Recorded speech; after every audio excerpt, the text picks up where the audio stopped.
Ho ho ho! Welcome to another episode of 12 Days of Preps, and today we're going to be talking about canning. Whoop. Be sure you are commenting on this video to be entered to win my books. 3 people are going to be winning, so be sure you're commenting down below on this video and all the videos down below in the playlist in the description down below. Yes, we're going to be talking about canning today. A lot of people are very intimidated by canning, and I get it. And I didn't pressure can until I was in my late 20s. And I had a like the $100 Presto, really great pressure canner, and it worked great. My very first pressure canning, I did venison. It was really cool. Oh, it was the best venison. So I grew up with canning. My mom used to can pears and peaches, and we canned all of our own jam. We never bought jam. It was like, oh, you have to buy a jam. Oh. How dare we buy jam? We don't buy jam, you make jam, right? And I grew up on the canned pears and the peaches. I loved that stuff. And so I was always just around canning as a kid, and it wasn't for preparedness purposes. It's just that's what her mom did, and that's what she did, and that's just what we did. Then when I got older, I started canning my own jam and getting into like a whole bunch of other things. And when I decided to get into pressure canning, it was definitely a little intimidating because of some horror stories. But you have to understand, some of the pressure canning horror stories really came from people who were not reading directions. They were not paying attention. They were canning things that weren't supposed to be, pressure canned in certain ways, or they weren't. Something happened in which it was used improperly, and it had a disaster. Now, if you can use one of these Instant Pot pressure cookers, you can pressure can food. Now, I will say, pressure cooking and pressure canning are 2 completely different things, okay? If you happen to have something that says it can pressure cook and can, that's fine, you can can in it. But if it's something that just says it can pressure cook, but doesn't say you can pressure can, you cannot pressure can in it.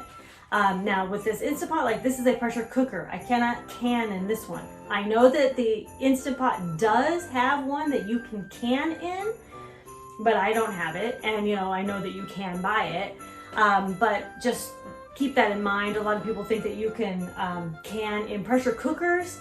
Pressure cookers again and pressure canners are 2 completely different things. Now again, sometimes you may be able to pressure cook with the same pressure canner, but it needs to be that, it needs to really say that it can do both. That is my water bath canner. It's just kind of a pain to get down, so I didn't get it down. So that is my water bath canner. All it is water bath canning is just hot water and boiling water, not just hot. It's boiling water with a rack in it, and you do it for however long.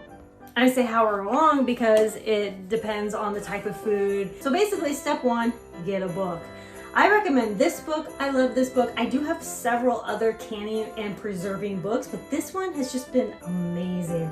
I've loved everything I've made out of it. It's so easy. Literally all I do is I follow directions. I'm not some, canning guru that like grew up, with this. Yes, I did grow up with canning, but my mom didn't necessarily teach me canning. She taught me to make jam and how to can jam. She didn't teach me any other type of canning, okay? So I've learned from books, right? From tried and true recipes. And I also follow the direction of my canner. Whether it's the water bath canner or the pressure canner, I follow the directions. Every single time I break out this pressure canner, I go through these exact steps every single time. One last thing, I know we're gonna get questions about this. This is a glass stovetop, and I did a short on this, but I am gonna say, since this is a canning video, most people are very skittish about using canners, especially pressure canners, on glass stoves because it's so heavy. Well, this used to be the case because glass stoves really couldn't handle the weight, but more often these days they've gotten a lot stronger. That doesn't mean that every glass stove will accept the weight of canning.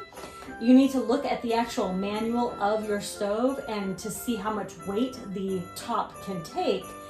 If it doesn't say specifically that you can can. Mine specifically says you can on it, which was pretty cool. I didn't expect to see that in the manual, but it specifically said, yes, you can can on the glass stovetop. And I've pressure canned, I've water bath canned, and it's been perfectly fine. In general, you want to be, cautious with glass stoves anyway, just because they are breakable, you know, like I don't slide this around, I don't bonk, you know, things down on top of it. I'm very cautious and careful, right? But with the weight itself, it can handle it. But yours, you may or may not, just depends. Seriously, do not be afraid of canning. I think one of the best ways to break into the canning world is to start by water bath canning. So start with some jam, super easy to do, easy to follow, fantastic first step into canning. And then after that, maybe do another water bath. And then after that, break into, you know, pressure canning. I truly believe that just following directions, you can start out with pressure canning. That's totally fine, whatever you want to do. I'm not here to tell you what you should or shouldn't do. I'm here to just offer some advice. But, you know, pressure canning really shouldn't be any scarier than water bath canning if you just follow the directions. If you properly care for your equipment, you're going to be golden. Properly sterilize your jars and your utensils. Make sure that you are inspecting all of your lids and seals to make sure there aren't any cracks or anything like that. Make sure that everything is brought up to proper temperatures, and make sure that, again, you are following exact directions. And that's really all there is to it. A few things I've been canning over this year is prickly pear syrup. This is beautyberry jam. There's some canned stew over here. Oh, it's good stuff. This is a mystery jam. No, I'm pretty sure this is strawberry. I usually write on the boxes here. I also write, you know, the times, or I'm sorry, the date of when I canned it. This is canned chicken. Some canned corn.